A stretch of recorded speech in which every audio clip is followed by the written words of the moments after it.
kunotori nemaborders anotozikana kuti this territory is an American territory, kuti ukaenda ikoko nekabhoti kako kana nekashipi kako, it is an act of war. Those places belong to certain people. But you unogona kuzozviziva ende unogona kutofunga kuti mvura ndeyaMwari, chero wabva Guchi, chero waenda kwakaenda. Nozviziva here inini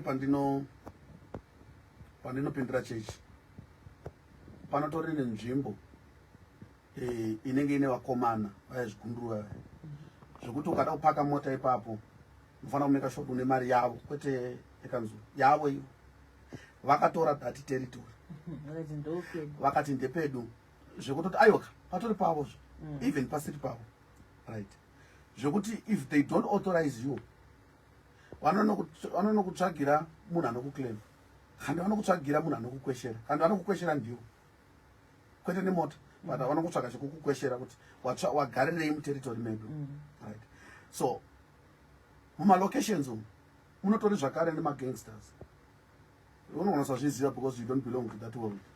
Mutori nevanhu vasingatotsikirane dzimwe nzvimbo, zvokutozikana kuti kururana nhingi anajedza avaende kuKenani, ava havaende kuEgypt, havaende, vanotozivana kuti territory iyi ndeyana nhingi. But iwo ukangofamba unogona kuona nge pakangodaro, right? Pane dzimwe nzvimbo dzekuti apa miwe, right? Munhu anochowa democracy ichitaura kuti iwewe une right to space in Zimbabwe, but kune nzvimbo dziri muZimbabwe dzekuti ukamira ipapo une zvauri kutsvaga, right? So nyaya iripo ndeyekuti kudii, unoda kuti uzvizive zvakare kuti even in the realm of the spirit kune maplaces, kune materitories ekuti unogona kushayiwa nzvimbo munyika yemweya iyo yakakura zvakaita izvo, ugoishayirwa as long as uchiita zvinhu zvakangodaro daro, as long uchitengesa maputi $8, $8 for 10, nyika yemweya will never ask you questions. It will never matter. Maputi ako anofamba zvisingaiti kana wapedza unotenga chingwa kupa vanhu. The moment yaunozoda kupinza container, hausi kuattracta bedzi the spiritual world, uri kuattractawo futi zvakare inonzi the physical world.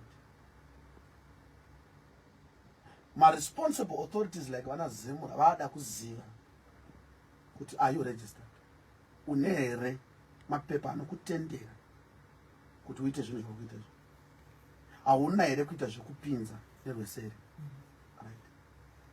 Vakuda kuona kuti ma-taxes ari kubhadharwa here newe, zvausina kubvira wakaziva pamaputi. Mukaungana muri 3 paka mukabaniswa mukakura mukati uku ndokukurawa kana kuti ndokupupitwa, mukatanga kuparidzirana ipapo, hapana anokubvunza. Vanonzi ava vane varikuita zvamwari, tikuona namagamedzi kana tikuona namasutu, ava vanenge vanonamata, vanodarikira machende kusvikira matora mabesby nemalinary nematrusses nestage mamaunta ipapo, ndopa munozoza kuti pane varidzi, unoona vauyazve tukaona here baba ipapo, hatizive hedu kuti sori kukanganisira kunamata, mune mapepa here kunge muchinamatira panapa, ndopa unozoziva kuti panorambidzwa. Mapepa tata kuti tingoshumira Mwari, manje azvibvumiro apa pameo ibvai ipapo.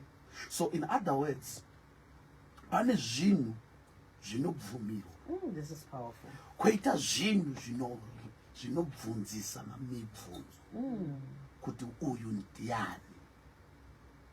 David ari kumafuro wairwa neshumba achitsemura, paanopa Saul CV rake anoti ndakati ndiri kumafuro, shumba yakauya ikabata mwana, ndakaimhanyisa ndikaibata. Ndomunana wokutanga kuti munhu wenyama anomhanyisa shumba oibata oibvutira, right? Mufanana ne15-14 years anobvutira shumba nyama iri pamuromo, hanzi ikada kuita manyemwe ndaizobata musungini mumiromo ndotsemura. kana mukazoona kuda kuurayana naGoriati, I think munana uhomba hwose kuuraya Goriati. Aiwa shumba inotsemwa nemaoko. Iwe ungaikwanisa kana tsuro chaigo ivharira inogona kukunetsa, but iye aita zvinhu zvakakura zvakadaro. But because zviri kuitirwa kusango hakuna ari kuona, hakuna spectator, hakuna anozoimba, it's not a problem. The moment yaunozoda kunoita take on the giant anetsa the whole nation. Bible inotaura kuna 1 Samuel chapter number 17 verse number 55 kuti after David abva pana Saul atenderwa kuenda kunofighta. Zvichinzi as he was approaching the giant, then Saul asked the question, whose son is he? Mibvunzo inotanga kubvunza kuti uri ani? Where are you coming from? Ndiwe ani uruda kutanga kuita this muno? Questions will always be asked when you are about to hit a bigger target. So true. Saka iwe ukafunga kuti zvawanga uchingoita at a lower level unogona kuzviita at a bigger level without questions being asked. Uri kunyepa uchabvunzwa kuti who announced you? Ndiani akakusuma kuti utange kuita zvinhu izvi? Okay. Muri kuziva here kuti vazhinji venyu munotumirwa mari nemamani entities akasiyana siyana. Vanotumira mari kubva kunze kwenyika vachitumira vanhu muno.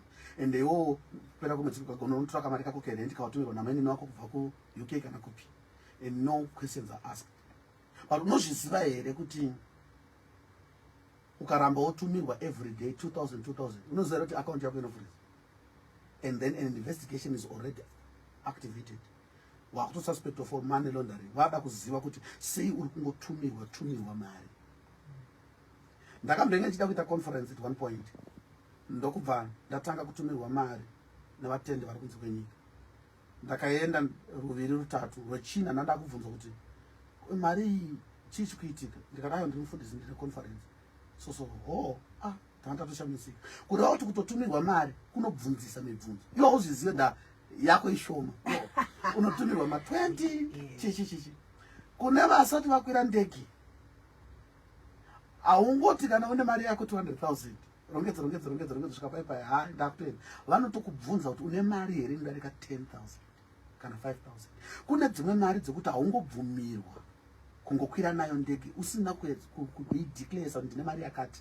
So wotedza the process. But nepamusana pekuti even imi makambodzikwira wakakwira une 500 rand yekuzocha kumberi. Hakuna akakubvunza mibvunzo yakawanda. Hauna kutozviziva kuti zvinotori nemibvunzo izvi zvikange zvanyanya. Mukuribata here shoko. Ngatifambira nini. Jesu Kristu achitanga kuita munana wokutanga pakana. Mai vane zvavanotaura kuvanhu. Vanoti zvaanenge akuudzai itai izvozvo. And inonzi it was his first public miracle, which means anga ambori nema private miracles aiita kumba. Aimbopota achichinja sauti kuita shuga kana shuga yapera.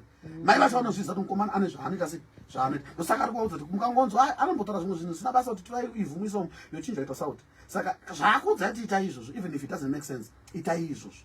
Vanozviziva mai ava. Kureva kuti Jesu anga atori munhu wokuti kungoita minana kwaikonzera kuti vanhu vamuteere. Andi ndizvo nai. But ane musi waanoenda kurukova kuJordan. Achisvika ikoko kune murume anga akadanwa specifically kuzoannounce Jesu to the world. John Mubhabhatidzi waishandisa mweya womurume ainzi Elijah. Elijah akashandisa this spirit ikabva paari ikaenda pana Elisha.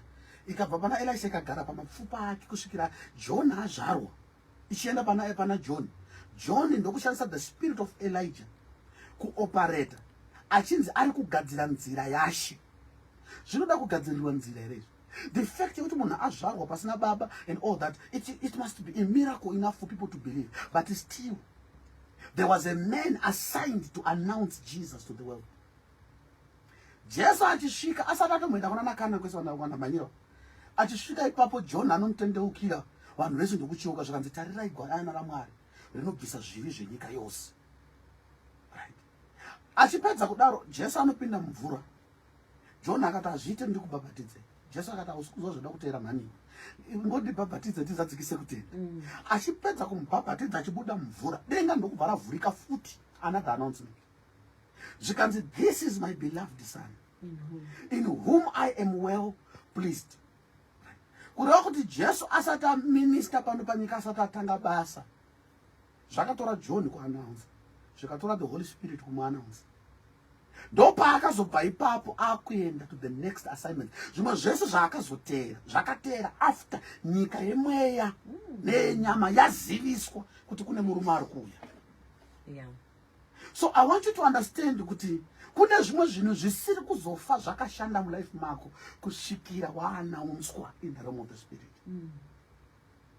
Uri kuziva here, because of my time ndongosiya introduction iyi ndobva ndaenda. And today's word is so powerful. Apo time iri kufamba. Iyo kuita kumhanya. Peter paanotsanangurira Jesu kuti you are the Christ, the Son of the living God. Anonzi nyama neropa hazvina kukutsanangurira izvi. Asi baba vangu vari kudenga ndo vakureveala this. And I say, on this rock I shall build my church, and the gates of hell shall not prevail against it. Oh, but and I give you the keys of the kingdom. Whatever you bind on earth is bound in heaven, and whatever you bind in heaven is bound on earth. In other words, Peter apiwa a responsibility inogona kutoomesera vamwe vanhu upenyu kunyange vachinamata. Iye ndiye ane capacity yekupota achisunungura zvinhu ndikuzvisunga. Ari Peter ari munhu. Kunotori nevanhu futi vakapiwa simba rekuannounce vanhu. Zvokuti munhu iyeye akakuannounce kure unoenda. Akangotaura kuti no, this is weekend, you can do business with it. It's enough. It's enough.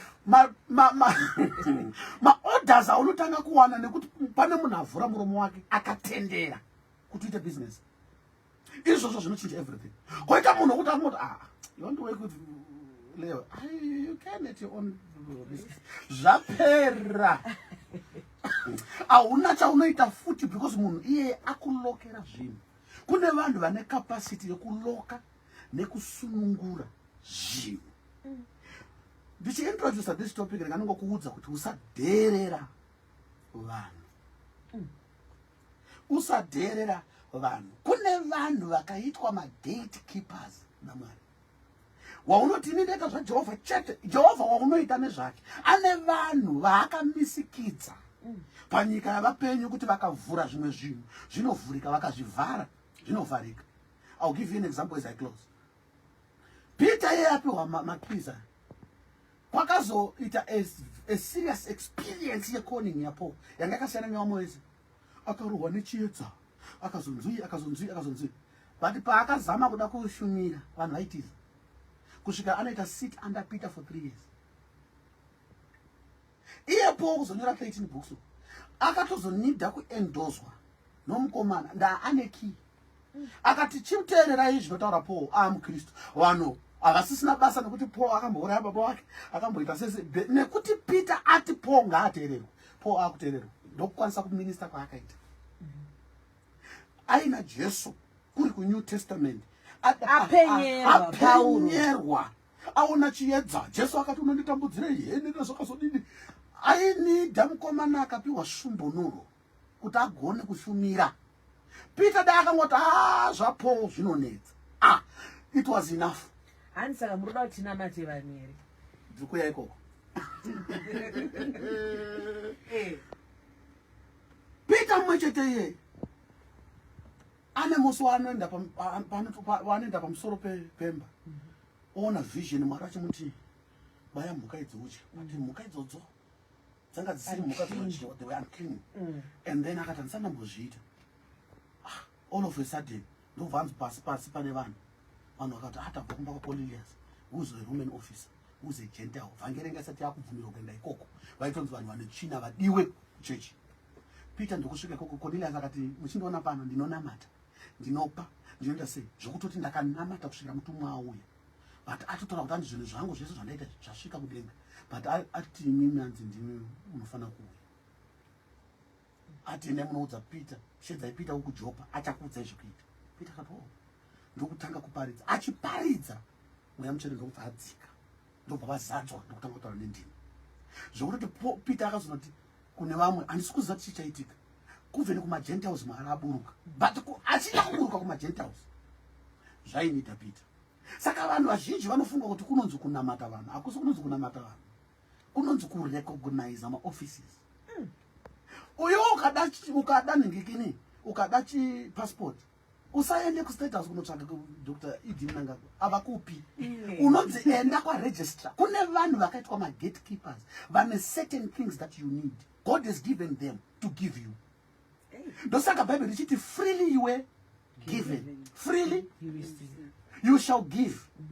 Makapiwa pachena, ipai pachena. Kuti chipile pachena. Imimi ndimakati potai mchipa munhu wesa kuda. Kune vanhu vakapiwa kuti vape.